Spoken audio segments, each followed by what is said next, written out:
বিশেষত জুলাইয়ের যে আকাঙ্ক্ষা রাষ্ট্র ব্যবস্থা সংস্কার, এ বিষয়ে কিছু রাজনৈতিক দল ভিন্ন স্ট্যান্ড গ্রহণ করেছে।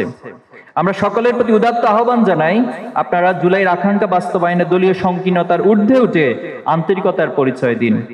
অন্যথায় যে ছাত্র সমাজ জুলাই এনেছে, যে ছাত্র সমাজ জুলাইয়ের স্পিরিট বাস্তবায়ন নতুন জুলাই নিয়ে আসবে, আমরা জুলাইয়ের স্পিরিটে কাউকে নষ্ট করতে দিব না ইনশাআল্লাহ। আমরা জুলাই সনদ বাস্তবায়নে অনতিবিলম্বে গণভোট দেওয়ার জন্য সরকারের প্রতি আহ্বান জানাচ্ছি। দীর্ঘ প্রতীক্ষার পর ঢাকা বিশ্ববিদ্যালয়, জাহাঙ্গীরনগর বিশ্ববিদ্যালয়, চট্টগ্রাম বিশ্ববিদ্যালয়, রাজশাহী বিশ্ববিদ্যালয়ের ছাত্র সংঘ নির্বাচন অনুষ্ঠিত হয়েছে। এই অনুষ্ঠিত নির্বাচনগুলো দ্বারা শিক্ষার্থীদের সমর্থনে প্রতিনিধি হিসেবে আপনারা আজকে যারা এখানে এসেছেন নির্বাচিত হয়েছেন। আপনাদের সবাইকে ইসলামী ছাত্র শিবিরের পক্ষ থেকে আন্তরিকভাবে অভিনন্দন এবং শুভেচ্ছা জানাচ্ছি। শহীদ আব্দুল মালেক, শহীদ সাব্বির আহমেদ, শহীদ কামরুল ইসলাম, শহীদ মামুন হোসেন সহ ৩৩ জন ভাই এই ৪টি ক্যাম্পাসে তাদের রক্ত এবং জীবনকে বিলিয়ে দিয়েছেন। আমরা আজকের এই সংবর্ধনা আয়োজন করতে পেরে মহান আল্লাহর কাছে শুকরিয়া জ্ঞাপন করছি এবং আমাদের আনন্দের পাশাপাশি আমরা আবেগ আপ্লুত এবং আল্লাহর কাছে দোয়া করছি আল্লাহ ক্যাম্পাসগুলোকে কবুল করে নিন, আল্লাহুম্মা আমিন। দীর্ঘ প্রতীক্ষার পর একটি গণতান্ত্রিক প্রক্রিয়ার মধ্য দিয়ে শিক্ষার্থীরা ছাত্র সংসদে তাদের প্রতিনিধি নির্বাচন করেছে, যারা আগামী দিনে শিক্ষার্থীদের স্বপ্ন, দাবি ও প্রত্যাশার প্রতিফলন ঘটাবে। ইসলামী ছাত্র শিবির আজকের এই সংবর্ধনার মাধ্যমে শুধু নির্বাচিত ভাই বোনদের অর্জনকে উদযাপন করছে না, বরং সকল শহীদদের স্পিরিটকে আপনাদের মাঝে সঞ্চার করার চেষ্টা করছে। আপনাদের দায়িত্ব, কর্তব্য, আমানতদারিতা অনুভূতি জাগ্রত করার পাশাপাশি সততা ও নেতৃত্বের প্রতি আস্থা পুনর্ব্যক্ত করছে। সম্মানিত উপস্থিতি, ছাত্র শিবির প্রতিষ্ঠা লগ্ন থেকে শিক্ষার্থীদের অধিকার আদায়ের প্রতিটি আন্দোলন ও প্ল্যাটফর্মে সক্রিয় ভূমিকা পালন করে আসছে। স্বাধীনতা উত্তর বাংলাদেশে অনুষ্ঠিত বিশ্ববিদ্যালয় ও সরকারি কলেজের ছাত্র সংসদ নির্বাচনে ছাত্র শিবির অংশগ্রহণ করেছিল এবং নির্বাচিত প্রতিনিধিরা কৃতিত্বের স্বাক্ষর রেখেছিল। জুলাই গণ অভ্যুত্থান পরবর্তী সময়ে ছাত্র সংসদ নির্বাচনের দাবিতে ছাত্র শিবির সোচ্চার ভূমিকা পালন করে আসছিল।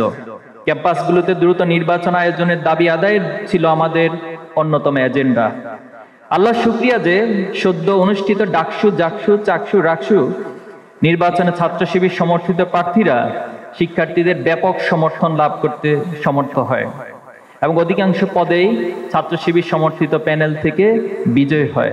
আমরা মনে করি এই বিজয় শুধু আমাদের এই সংগঠনের নয়, বরং এই বিজয় শিক্ষার্থীদের বিজয়, এই বিজয় শহীদ পরিবারের বিজয়, এই বিজয় আহত গাজী ভাই বোনদের বিজয়, এই বিজয় বাংলাদেশের প্রত্যেকটি মুক্তিকামী মানুষের বিজয়। ছাত্র শিবিরের প্যানেলের বাইরে থেকে যারা নির্বাচিত হয়েছেন এবং যারা নির্বাচিত হতে পারেননি, আমরা সবাইকে এই বিজয়ের অংশীদার হিসেবে বিবেচনা করতে চাই। সম্মানিত উপস্থিতি, ছাত্র শিবির মনে করে ছাত্র সংসদ কেবল রাজনৈতিক প্রতিদ্বন্দ্বিতার মঞ্চ নয়, এটি দেশের ভবিষ্যৎ নেতৃত্ব তৈরির একটি ট্রেনিং গ্রাউন্ড। ছাত্র সংসদের প্রতিনিধিরাই স্বপ্নের ক্যাম্পাস গড়ার ক্ষেত্রে আগামী দিনে বাংলাদেশের রাজনীতির গতিপথ নির্ধারণ এবং পলিসি নির্ধারণে ভূমিকা রাখবে। আপনারা যারা শিক্ষার্থীদের প্রতিনিধি নির্বাচিত হয়েছেন, আপনারা শুধুমাত্র একটি দলের প্রতিনিধি নন, বরং শিক্ষার্থীদের প্রতিনিধি। তাই ব্যক্তিগত এবং দলীয় স্বার্থের ঊর্ধ্বে উঠে শিক্ষার্থীদের সবাইকে ধারণ করে সবার স্বার্থে আপনাদেরকে কাজ করতে হবে। ছাত্র সংসদকে প্রভাবমুক্ত ও সম্পূর্ণরূপে শিক্ষার্থী ওরিয়েন্টেড প্ল্যাটফর্ম হিসেবে গড়ে তুলতে হবে। সম্মানিত উপস্থিতি, আমরা যদি বিশ্বের শীর্ষ বিশ্ববিদ্যালয়ের সাথে আমাদের বিশ্ববিদ্যালয়গুলো তুলনা করি, আমাদের যে বর্তমান অবস্থা সেটা আমাদেরকে কিছুটা আশাহত করে, আমরা কিছুটা কষ্ট অনুভব করি। পৃথিবীর অন্যান্য বিশ্ববিদ্যালয় যেখানে 21 শতকের চ্যালেঞ্জ মোকাবেলার প্রস্তুতি গ্রহণ করছে, চতুর্থ শিল্প বিপ্লবের নেতৃত্ব দেওয়ার জন্য নিজেদেরকে তৈরি করছে, সেখানে আমরা সেই পুরনো সিস্টেমের মধ্যে আটকে আছি। পৃথিবীর অন্যান্য বিশ্ববিদ্যালয় ছাত্র সংসদগুলো পুরোপুরি শিক্ষার্থী কেন্দ্রিক এবং বিশ্ববিদ্যালয়ের সাংস্কৃতিক কার্যক্রম পরিচালনাই তাদের প্রধানতম এজেন্ডা। ছাত্র শিবির চায় আমাদের ছাত্র সংসদগুলো বৈচিত্র্যময় কর্মকাণ্ডের মাধ্যমে পুরো পৃথিবীর সামনে একটি মডেল স্টুডেন্ট ইউনিয়ন হিসেবে পরিণত হোক। আমরা বিশ্ববিদ্যালয়কে ক্ষমতা চর্চা কিংবা পেশিশক্তি প্রদর্শনের মঞ্চ নয়, বরং ইন্টেলেকচুয়াল হাবে পরিণত করতে চাই। সম্মানিত উপস্থিতি, আমাদের বিশ্ববিদ্যালয় যেন জ্ঞান চর্চা, গবেষণা এবং নিত্য নতুন জ্ঞান উৎপাদনের কেন্দ্রে পরিণত হতে পারে, সেজন্য আমাদের বৈপ্লবিক ভূমিকা রাখা জরুরি। শিক্ষার্থীর প্রতিনিধি হিসেবে বিশ্ববিদ্যালয়ের সক্রিয় ভূমিকা রাখা উচিত। বিশ্ববিদ্যালয়ের সিনেট, একাডেমিক কাউন্সিল এবং পলিসি নির্ধারণের সব প্ল্যাটফর্মে ছাত্র সংসদের প্রতিনিধিরা তাৎপর্যপূর্ণ ভূমিকা পালন করবেন, আমরা সেই প্রত্যাশা করি। ছাত্র শিবির মনে করে শিক্ষার্থী ওরিয়েন্টেড অ্যাক্টিভিজমের পাশাপাশি ছাত্র সংগঠনগুলোকে জাতীয় রাজনীতির সংকটকালীন মুহূর্তে এগিয়ে আসতে হবে। তারা কখনোই রাজনীতি বিমুখ হবে না। দেশের স্বাধীনতা, সার্বভৌমত্ব রক্ষার প্রশ্নে এবং আধিপত্যবাদকে মোকাবিলায় ছাত্র সংসদের প্রতিনিধিরা সব সময় সজাগ থাকবে। জুলাই গণ অভ্যুত্থানের প্রেক্ষাপটে ফ্যাসিবাদী পরবর্তী বাংলাদেশে আমরা একটি নতুন বাংলাদেশ এবং রাষ্ট্র গড়ার স্বপ্ন দেখছি। তাই জুলাই গণ অভ্যুত্থানের স্পিরিটকে ধারণ এবং জুলাইয়ের আকাঙ্ক্ষা বাস্তবায়নে ছাত্র সংসদের সক্রিয় ভূমিকা রাখতে হবে।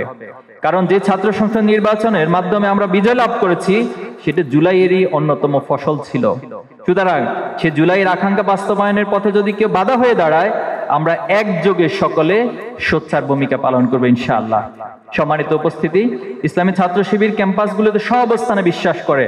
আমরা সকল মত, সকল আদর্শ, সকল ভিন্ন মতের প্রতি শ্রদ্ধা নিবেদন করি। আমরা বিশ্বাস করি আপনারা শিক্ষার্থীদের প্রতিনিধি হিসেবে ক্যাম্পাসে একটি সুন্দর এবং সহাবস্থানের পরিবেশ নিশ্চিত করবেন, যেখানে প্রত্যেকে তার নিজস্ব রাজনৈতিক মতাদর্শ এবং মূল্যবোধ প্রকাশ করতে পারবে, যেখানে ভিন্ন মত পোষণ করার কারণে একজন শিক্ষার্থী নিপীড়নের শিকার হবে না। আমরা আশা করতে চাই আপনাদের প্রচেষ্টার মধ্য দিয়ে অপরাজনীতি মুক্ত, শিক্ষার্থী বান্ধব নতুন রাজনৈতিক সংস্কৃতি ক্যাম্পাসগুলোতে তৈরি হবে। আমরা দৃঢ়ভাবে বলতে চাই, ইসলামী ছাত্র শিবির যতদিন ছাত্র সংগঠনগুলোর এবং ছাত্র সংসদের নেতৃত্বে আছে, ততদিন বিশ্ববিদ্যালয়গুলোতে গণরুম, গেস্ট রুম নামক দাস প্রথার জোর করে দলীয় মিছিলে নিয়ে যাওয়া, যেখানে একজন শিক্ষার্থী ক্ষমতার দাস বানিয়ে রাখা হতো, এরকম বাজে কালচার কখনো ফিরে আসবে না ইনশাআল্লাহ। সম্মানিত উপস্থিতি, আমরা বর্তমানে একটি সংকটময় পরিস্থিতির মধ্য দিয়ে পার করছি। বিশেষত জুলাইয়ের যে আকাঙ্ক্ষা রাষ্ট্র ব্যবস্থা সংস্কার, এ বিষয়ে কিছু রাজনৈতিক দল ভিন্ন স্ট্যান্ড গ্রহণ করেছে। আমরা সকলের প্রতি উদাত্ত আহ্বান জানাই, আপনারা জুলাইয়ের আকাঙ্ক্ষা বাস্তবায়নে দলীয় সংকীর্ণতার ঊর্ধ্বে উঠে আন্তরিকতার পরিচয় দিন।